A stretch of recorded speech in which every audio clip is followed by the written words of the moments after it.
আমার জীবন ক্যালেন্ডারে নাই বছর নাই রে মাস, এটাই নতুন ইতিহাস, এটাই নতুন ইতিহাস।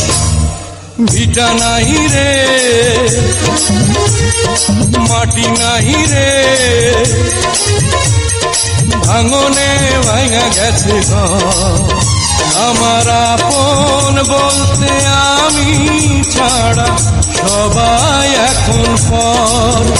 আমি জীবন্ত একটা লাশ, এটাই নতুন ইতিহাস।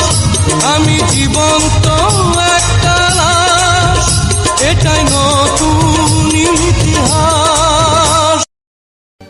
কাজল কালো ওই দুটি চোখ, ও চোখে জাদু আছে।